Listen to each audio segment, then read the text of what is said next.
Hi guys, welcome to Bee's Needleworks videos. Today I'm going to talk to you a little bit about some of the stitch dictionaries that are on the market at the moment. This is the first one. This is my Dorling Kindersley Stitch Dictionary, and it's by Lucinda Ganderton. It is available now in a more updated version, but it's still Stitch Dictionary and it's still Lucinda Ganderton, so have a look out for that one. Okay, let's have a look inside. So basically it starts out with a short introduction about embroidery, and then there's a page on how to use the book, and this is quite important. It's worthwhile taking a couple of minutes to peruse this. There's a section here about materials, so different types of fabrics, different types of threads, needles, and there's also a few techniques such as mounting things into frames, ways of working with the frame, fastening on and fastening off, and various other little techniques which might come in handy. This is one of the best things about this book. It's a gallery of stitches, so this is basically a way for you to reference a stitch from the look of it. So even if you can't remember the name of a stitch, you've got them all photographed here in a nice big, easy to see section. Okay, so we're going to move on now. This is actually inside the stitching section itself. You can see that each stitch is shown using photographs to demonstrate how the stitch is made as opposed to diagrams. But they're nice and clear. They're shown on an even weave fabric, and you can see very clearly they're labelled nice and clearly A, B, C, and the instructions then refer to the photographs as you work through them. So they're all very nice and clear. There's a little bit here about drawn thread, which is very nice if you want to start including some of that into your speciality stitching. And there are also things like scalloped edging, buttonholes, overcast eyes, and then there's a section at the back for needlepoint, which is canvas work. And again, that's actually shown on canvas, so you can see quite clearly. So if you are a counted stitch worker, I think this is an excellent book. If you are either a beginner or you're wanting to start to branch out, there is of course an index at the back if you know the name of the stitch that it is that you are looking for. So, okay. Now, the next one we're going to be looking at is the A to Z of embroidery stitches. I tried to find an author for this one, but there doesn't seem to be one, which is a little bit odd. But if you look for Country Bumpkin publications for this, it's available in a slightly different cover, but it's still available at the moment. Okay, so mine, as you can see, is spiral bound. Makes it nice and easy, keeps it nice and flat. This one is more geared up to surface stitches as opposed to counted work stitches, but you can easily adapt them to sit on counted work fabric. As you can see, it's using photographs again, and this is far more step by step. As you can see, it makes a little bit more detail from the other one. And so you've got quite details on not just how to form a bullion knot, but how to make a bullion knot rows. As you can see, what you end up with there, and it shows you how to build that up. So quite interesting if that's the type of stitching that you're into. And again, there are still stitches that will work very well as counted stitches, French knots, hem stitching. And again, you can see here, this is double herringbone stitch, but she's working it on a surface fabric, but you can see it's very easy to change that over to work on a counted fabric. A little bit of ribbon work and an index on the back. Okay, so that's that one.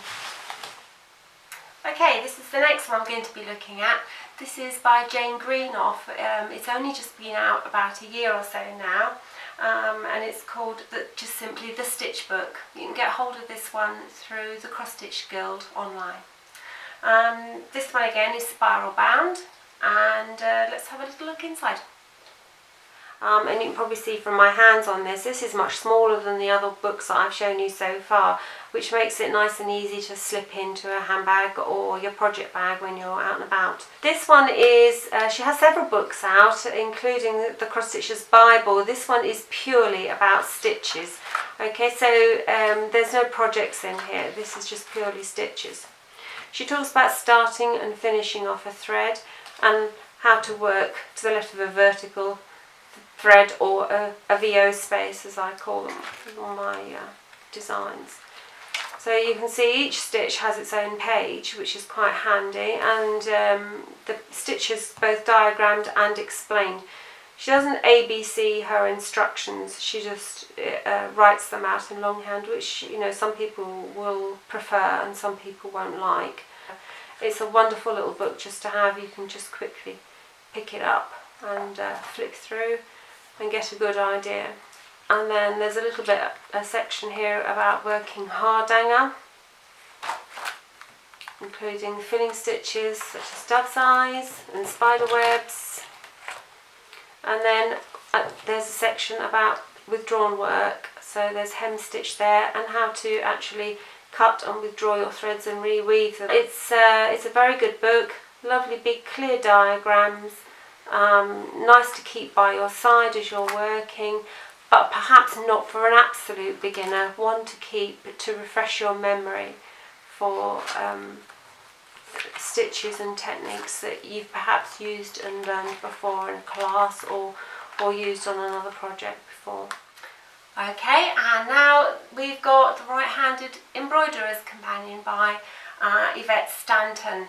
Now I have to confess, this is one of my favourites. It's a standard go-to book, and it's always out on the shelf beside me when I'm working. It's not spiral bound, but you know, it's such a good book that I can forgive it that much. It's not as easy to find as it once was. I think the price has gone up quite considerably from when I first bought mine, when it first came out, but I still consider it's worth paying that little bit extra, and I'm going to show you why. As I say, there is a left-handed embroiderer's companion, so if you are left-handed or you're buying for a left-handed embroiderer, look out for that one, although as you find in this one, left-handers are still catered for. Okay, so let's have a look. As I say, this one is not spiral bound, but it's so good that you can forgive it that. It more or less launches straight in. There's no sort of talking about fabrics, or she just is a basic dictionary, and that's all there is about it. She talks about starting and finishing a thread and different types of needle, and that's about it. And then we're straight in. So the stitches are all alphabetical order, and that can cause some problems, obviously, because stitches are given different names. But as you will find, she does actually tell you on each stitch that they are given different names, and she has named as many different names for them as possible. You can see from the instructions that she shows that they are diagrams, not photographs. Obviously a photograph of the stitch is also shown, so she shows it actually being used, but the diagrams are beautifully clear, and they're in colour, and each step has instructions written under that particular diagram, so you can follow it all the way through, and at the end you're shown the diagram completed and in fact a photograph of the stitch completed in the same colour, so you can see how accurate her diagrams are. So we're looking here at chain stitch, and she shows you a basic chain stitch, and again she says that this is how you would work it if you were a left-hander. So this is why I think you can still get away with this book if you can't find the left-handed version. She talks about starting a new thread, so that if you run out of thread in the middle of a chain stitch, very nice little tips, turning around sharp corners. And then she expands on that chain stitch, so she talks about twisted chain stitch, alternating chain stitch, zigzag chain stitch, and again for each she's full diagrams, and she's showing you how to work it in a left-handed view. and then detached chain stitch, and then lazy daisy from there. I do dip into this one. It's out on my table almost all of the time, and if you can get hold of it, then I would go for it. It's not always easy to find, as I say, but it's out there, and well worth putting on your Christmas list if you don't have that one already. That's that one. Okay, this is the last one. This is The Proper Stitch, and this is by Darlene Steen. It's been re-released just recently, so the price is actually not bad at all. It's a little bit different from a standard stitch dictionary, as we're going to see as we have a quick flick through, in that it's actually a project book at the same time. There is a version that now comes with a CD or DVD, as far as I know.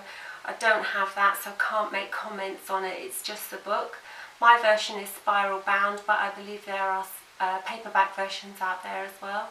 Well worth having a look at. Let's have a look inside. It's spiral bound, which makes it nice and easy. You can lay it flat. Okay, so we start out with a table of contents which lists all the different stitches that we're going to be using. It talks a little bit about how the stitches are grouped in each chapter. Now, she really does go into enormous amounts of detail. You wouldn't have thought that you could have had a 2-page spread just for cross stitch, but there you go. If you really want to know the right way to do it and every possible way of doing it, there it all is. So if you are a stitcher who likes things absolutely perfect, this is the book to go for. It talks about what your work should look like on the back of the fabric, so you can check to make sure you're absolutely correct. It talks about turning a corner correctly. Here we're still going. This is still cross stitch, everyone. So I mean, she really goes into the most incredible amount of detail. Everything you could possibly want to know about forming cross stitches is in this book. And if you can understand that this is just still cross stitch, and we just changed onto Montenegrin now, that is a phenomenal amount of information. And if you understand that that's what she's doing for every single stitch, you start to get an idea of just how incredible this book is. And she talks about difficulties you might encounter and ways to get around it. This is herringbone now. Talking about stretching it out. Double running stitch, which is also called holbein. And faggot stitching, which is also called cable stitch, and is used in hardanger among other things. Then she moves on to the next family, satin stitches and so on. So not only are there an enormous amount of stitches in here, there's a huge amount of information. The diagrams are superb and clear. It's really well worth having. And as if that isn't enough, you can work through the entire book and come out with a lovely sampler at the end of it. Here's the Proper Stitch sampler.